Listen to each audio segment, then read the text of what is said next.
Hello అండి అందరికీ. Previous సెషన్‌లో నేను మొబైల్ యూజ్ చేసి మనకి వర్డ్ డాక్యుమెంట్స్ ఎలా యూజ్ చేయాలి అని చెప్పాను కదా! ఈరోజు సెషన్‌లో సిస్టమ్‌లో ఎలా వర్డ్ డాక్యుమెంట్ అనేది యూజ్ చెయ్యొచ్చు అనేది చెప్తాను. ఒకసారి చూద్దాము.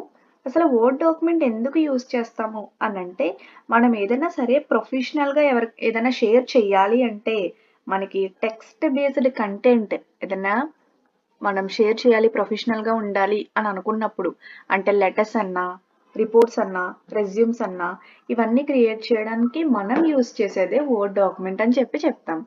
ఇందులో మనం బేసిక్స్ అనేది నేను చూపిస్తాను. ఓకే. స్టార్ట్ చేద్దాం. First font. మీకు బేసిక్స్ అనేవి తెలిస్తే సరిపోతుంది. ఎలా క్రియేట్ చేసుకోవాలి అనేది. ఓకే. ఫస్ట్ ఏదన్నా ఒకటి టైప్ చేద్దాము. మనకి వర్డ్ డాక్యుమెంట్ అనేది ఒకటి పెడుతున్నాను, ఎంటర్ చేస్తున్నా. ఇది వర్డ్ డాక్యుమెంట్. ఇక్కడ మనకి ఇది ఇలా క్లిక్ చేసాం అనుకోండి, ఏదన్నా సరే మనం వర్డ్ కానీ సెంటెన్స్ క్లిక్ చేసిన తర్వాత మనకి ఒక బాక్స్ అనేది పైన కనిపిస్తుంది.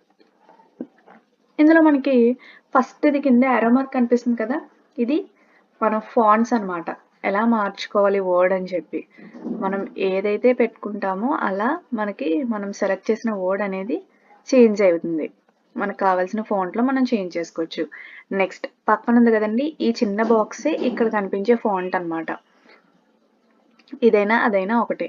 నెంబర్ కనిపిస్తుంది ఏంటంటే సైజ్, మనం ఎలా ఇంక్రీజ్ చేసుకోవాలి, ఎలా డిక్రీజ్ చేసుకోవాలి అని చెప్పి. నెక్స్ట్ ఇది కూడా మనకి ఇది ఇంక్రీజ్ అండ్ ఏ అనేది డిక్రీజ్.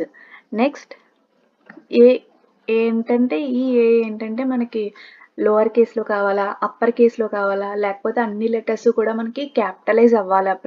అంటే సెంటెన్స్ అనేది క్రియేట్ చేసినప్పుడు, మనం ఎంటర్ చేసినప్పుడు సెంటెన్స్లో ఉండే ఎవ్రీ వర్డ్ స్టార్టింగ్ లెటర్ అనేది క్యాపిటలైజ్ అవ్వాలా అని అంటే ఇది పెట్టుకుంటాము. ఫస్ట్ ఇవన్నీ లోవర్లో పెట్టామండి. ఒకసారి ఉండండి, డిలీట్ చేసి మళ్ళీ ఎంటర్ చేద్దాం.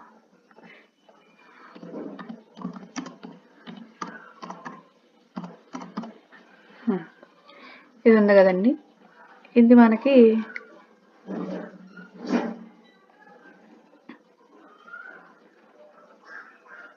నార్మల్లోనే పెట్టేసాను. ఇక్కడ మనకి ఏ షేడ్లో కావాలి అనుకుంటే ఈ ఏ అనేది మనకి ఏ షేడ్లో కావాలి అనుకుంటే ఇక్కడ అలా కనిపిస్తుంది. ఈ ఏ ఏంటంటే మనం సెంటెన్స్ అన్నీ కూడా ఉన్న వర్డ్స్ అన్నీ కూడా లోవర్ కేస్లో కావాలి అని అనుకోండి, అన్నీ కూడా లోవర్ కేస్లో ఉంటాయి.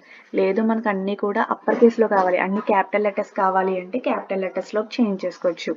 లేదు మనకి ఒక సెంటెన్స్ ఉందనుకోండి, సెంటెన్స్లో ఎవ్రీ వర్డ్ అనేది కూడా మనకి క్యాపిటల్ అవ్వాలి అని అనుకోండి, ఇది పెట్టుకుంటాం అనమాట. అంటే ఒక సెంటెన్స్ ఇక్కడ 2 వర్డ్స్ ఉన్నాయి కదా, 2 వర్డ్స్లో ఫస్ట్ లెటర్ అనేది మనకి క్యాపిటల్ వచ్చింది. ఇలా మనం ప్రతిదీ కూడా చేంజ్ అవుతుంది. నెక్స్ట్ ఇక్కడ బి చూసారు కదా, బి అంటే ఏంటంటే బోల్డ్. ఇది బోల్డ్ అనమాట. ఇప్పుడు వేరే దాంట్లో ఉంది కదా, నార్మల్ పెట్టేద్దాము. నెక్స్ట్ ఇది బోల్డ్. బోల్డ్ అంటే మనకి డార్క్గా కనిపిస్తుంది, దీన్నే మనం బోల్డ్ అంటాం. ఇప్పుడు ఒకవేళ మనం ఇది దేనికి యూజ్ చేస్తామంటే హెడ్డింగ్స్ అది పెట్టుకున్నప్పుడు మనం బోల్డ్గా కావాలి అంటే డార్క్గా కావాలి, ఎందుకంటే అది హైలైట్ అవ్వడానికి మనకి డార్క్గా కావాలి కదండి, అప్పుడు మనం బోల్డ్ అనేది యూజ్ చేస్తాం. నెక్స్ట్ ఇటాలిక్లో కావాలి మనకి సెంటెన్స్ అంతా వర్డ్ ఇటాలిక్లో కావాలి అనుకుంటే ఇటాలిక్ స్టైల్ అనేది ఫాంట్ అనేది వచ్చేస్తుంది. మనకు ఏదైనా వర్డ్ అనేది అండర్లైన్లో కావాలి అనుకోండి, ఈ యూ అండర్లైన్ అనేది క్లిక్ చేస్తే మనకి అండర్లైన్ అనేది వస్తుంది. లేదు మనకి సెంటెన్స్ అనేది అంతా కూడా మనం సెలెక్ట్ చేసింది లైన్ రావాలి, మిడిల్లో లైన్ వచ్చేయాలి మొత్తం అంతా అనుకుంటే ఏబిసి అని చెప్పి మిడిల్లో లైన్ అనేది వచ్చేది క్లిక్ చేస్తే అట్లానే వచ్చేస్తుంది మనకి. నెక్స్ట్ ఎక్స్ స్క్వేర్ అవి ఏంటో చూద్దాం ఒకసారి. చూడండి, మనం లాగ్స్కి కానీ కింద బేస్ అనేది ఇది సెలెక్ట్ అయిపోయిందా, ఓకే, కింద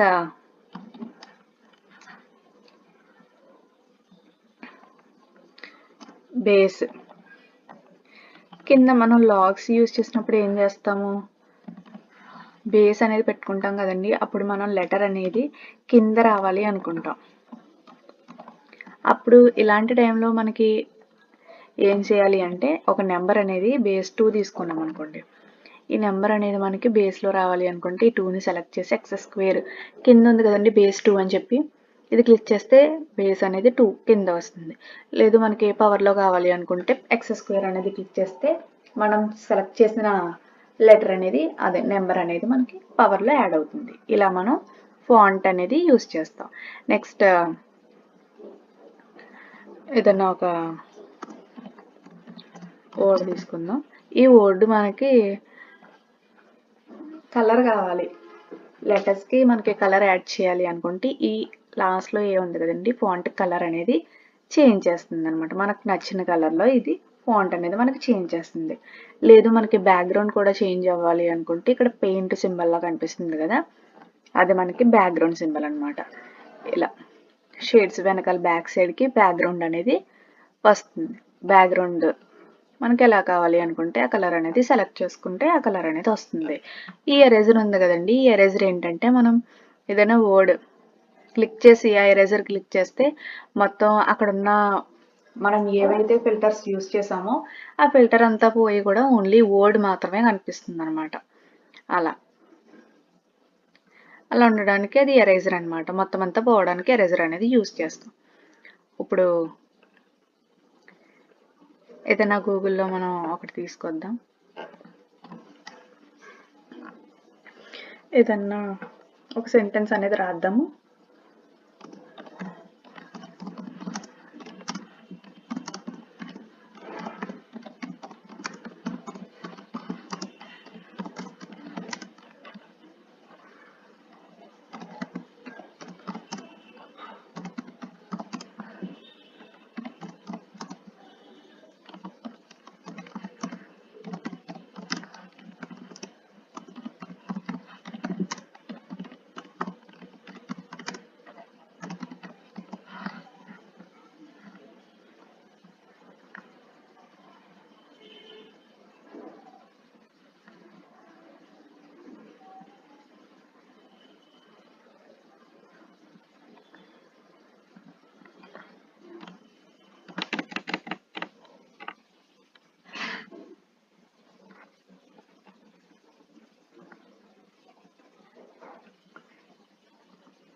It has input unit and output unit and control processing unit. Input units ఇది కూడా రాసేద్దాం.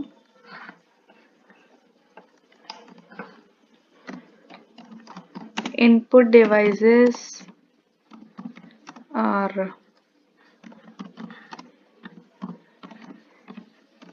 keyboard and mouse. Output devices are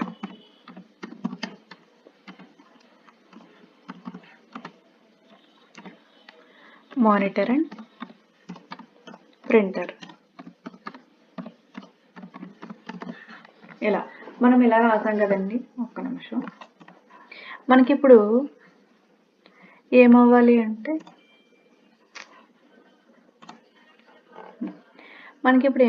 అంటే అలైన్మెంట్ అనేది కరెక్ట్గా ఉండాలి. అంటే ఈ అన్ని లైన్స్ ఈక్వల్గా రావాలి లాస్ట్ అని అనుకున్నామంటే ఇక్కడ మొత్తం అదంతా ఆ పేరా అంతా కూడా సెలెక్ట్ చేసి లాస్ట్ ఇక్కడ మనకి పారాగ్రాఫ్లో లాస్ట్ది కనిపిస్తుంది కదండి, ఆల్ లైన్స్ ఆర్ ఈక్వల్, అది క్లిక్ చేస్తే మనకి అన్ని లైన్స్ కూడా ఈక్వల్గా వచ్చేస్తాయి.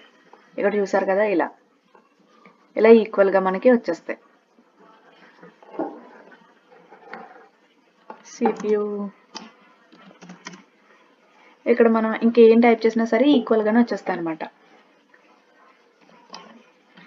CPU కంటే ALU, ఇలా CU మెమరీ, ఇలా మనం ఏం టైప్ చేసినా సరే అన్ని లైన్స్ ఈక్వల్గా వచ్చేస్తాయి అనమాట.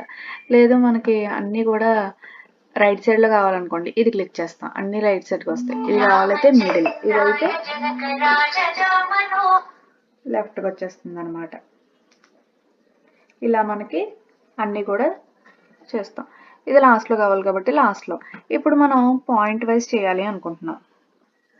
అంటే ఏం చేయాలి అంటే ప్రతిదీ కూడా ప్రతిదీ కూడా మనకి పాయింట్స్లో రావాలి అని అనుకున్నప్పుడు ఏం చేస్తామంటే ఒక్కసారి ఉండండి. ఇప్పుడు ఇదంతా కూడా సెలెక్ట్ చేస్తాం మనం. సెలెక్ట్ చేసి ఇక్కడ ఇది ఉంది చూడండి, పారాగ్రాఫ్లో పైన డాట్స్ బుల్లెట్స్ ఉన్నాయి కదా, ఇది మనం యాడ్ చేసాం అనుకోండి. ఇక్కడ మనం డాట్ అనేది పెట్టాలి. సెంటెన్స్కి చివరిలో మనం డాట్ పెడితే మనకి అది కన్ఫ్యూజ్ అవ్వకుండా ఉంటుంది సిస్టమ్ అనేది. ఇప్పుడు 3 క్లిక్ చేసాం కదా, అన్నిటికి డాట్స్ అనేవి వస్తాయి. ఇలా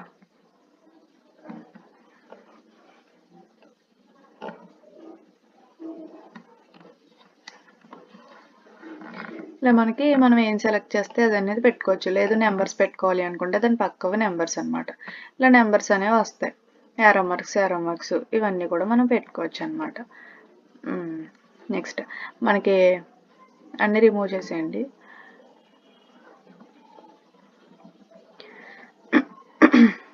నన్ను క్లిక్ చేస్తే అన్నీ కూడా రిమూవ్ అయిపోతాయి.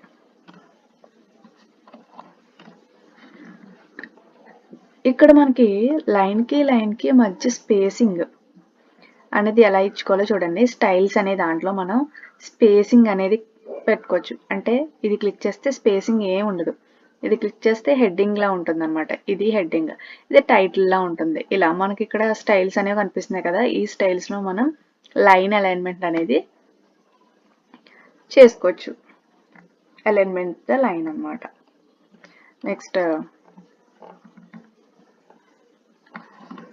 నెక్స్ట్ మనం ఇన్సర్ట్ పైన ట్యాబ్ లో కనిపిస్తుంది కదండి, ఇన్సర్ట్ అనేది క్లిక్ చేస్తే మనకి ఇలా కనిపిస్తుంది. ఇందులో మనం టేబుల్స్ ఎలా క్రియేట్ చేయాలో చూద్దాము, ఇమేజెస్ ఎలా యాడ్ చేయాలో చూద్దాం. టేబుల్స్ ఎలా క్రియేట్ చేయాలంటే ఇది క్లిక్ చేసిన తర్వాత ఇక్కడ మనకి కింద కనిపిస్తాయి బాక్సెస్ రూపంలో. ఇందులో మనకి ఎన్ని సెలెక్ట్ చేస్తే అన్ని సెలెక్ట్ అవుతాయి అన్నమాట. ఇలా ఇది డిజైన్స్ అనమాట. మనకు నచ్చిన డిజైన్ అనేది పెట్టుకోవచ్చు. డిజైన్ అనేది మనం ఒక టేబుల్ అనే దాన్ని క్రియేట్ చేసిన తర్వాత డిజైన్ అండ్ లేఅవుట్ టూల్స్ అనేవి యాడ్ అవుతాయి మనకి. ఆ టూల్స్ లో మనకి కావాల్సినట్టు మన టేబుల్స్ ని డిజైన్ చేసుకోవచ్చు. ఈ టేబుల్ ఒకసారి చూడండి. ఇక్కడ మనకి ఇది కాలం అనేది జరపాలి అనుకోండి, ఇక్కడ లైన్ దగ్గరికి మనం వెళ్తే అక్కడ ఇలా కనిపిస్తుంది. దీన్ని కర్సర్ మార్చొచ్చు అనమాట. మనకు కావాల్సిన సైజులో మనకి కాలం అనేది పెట్టుకోవచ్చు. ఇలా లేదా రో అనుకోండి, రో దగ్గరికి వెళ్తే అలా కనిపిస్తుంది. మళ్ళీ సేమ్ ఇంక్రీజ్ ఆర్ డిక్రీజ్ చేసుకోవచ్చు. మనకి మధ్యలో కాలం ఆర్ రో అనేది ఏదైనా యాడ్ అవ్వాలి అంటే ఇక్కడ ప్లస్ సింబల్ కనిపిస్తుందండి చివర, అది ప్లస్ నొక్కితే మనకి ఒక రో అనేది యాడ్ అవుతుంది. సేమ్ అలాగే కాలం దగ్గర కూడా అంతే, కాలం అనేది ఇలా యాడ్ అవుతుంది. ఇలా మనకి యాడ్ అవుతుంది. ఇప్పుడు ఇంకా క్లియర్ డేటా ఎంటర్ చేసి చూపిస్తాను చూడండి.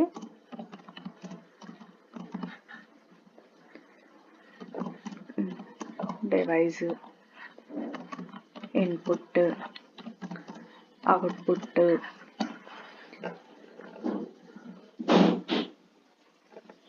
ఇలా మనం చేసిన తర్వాత ప్రతిదీ కూడా మనకి సెంటర్లో ఉండాలి అని అనుకున్నాం అనుకోండి, ఈ చివరిది క్లిక్ చేస్తాం. మనం క్లిక్ చేసి లేఅవుట్ ఉంది కదా, లేఅవుట్లోకి వెళ్ళిన తర్వాత ఇక్కడ మనకి 9 అలైన్మెంట్స్ అనేవి కనిపిస్తాయి. బాక్స్లో ఎక్కడ ఉండాలి అని చెప్పి ఇది క్లిక్ చేస్తే చివరికి వస్తుంది, ఇది క్లిక్ చేస్తే మధ్యలోకి, ఇది క్లిక్ చేస్తే చివరికి. ఇక్కడ లాస్ట్ దాంట్లో తెలియట్లేదు కదా మీకు, సైజ్ అనేది తక్కువ అవడం వల్ల అనమాట. ఓకే, మనం అన్నీ కూడా మిడిల్లో పెట్టామనుకోండి, మనకి టేబుల్కి ఒక్కొక్క సెల్కి మిడిల్లో ఉంటుంది. ఈ చివరిది క్లిక్ చేస్తే మనకి అన్ని సెల్స్ అనేది సెలెక్ట్ అవుతాయి. ఒకటి మాత్రమే సెలెక్ట్ చేస్తే ఒకటి మాత్రమే సెలెక్ట్ అవుతుంది. ఇలా ఒక లెటర్ మాత్రమే మనకి, ఒక వర్డ్ మాత్రమే సెలెక్ట్ అవుతుంది అనమాట. ఇక్కడ హైట్ విడ్త్ అనేది ఇచ్చాడు, సెల్ యొక్క సైజ్ అనమాట, ఎంత ఉండాలి అని చెప్పి. ఇంతకు మీకు నేను జరిపి చూపించాను కదా, అదేనండి ఇది. అలా ఇలా అనేది ఇంక్రీజ్ ఆర్ డిక్రీజ్ అనేది చేసుకోవచ్చు. ఇదండి టుడే సెషన్. టుమారో సెషన్లో రిమైనింగ్ టాపిక్స్ అనేవి చూద్దాం. Thank you. మీ ఫ్రెండ్స్ ఎవరికైనా హెల్ప్ అవుతుంది అనుకుంటే వాళ్ళకి షేర్ చేయండి. Like, share and subscribe. Thank you.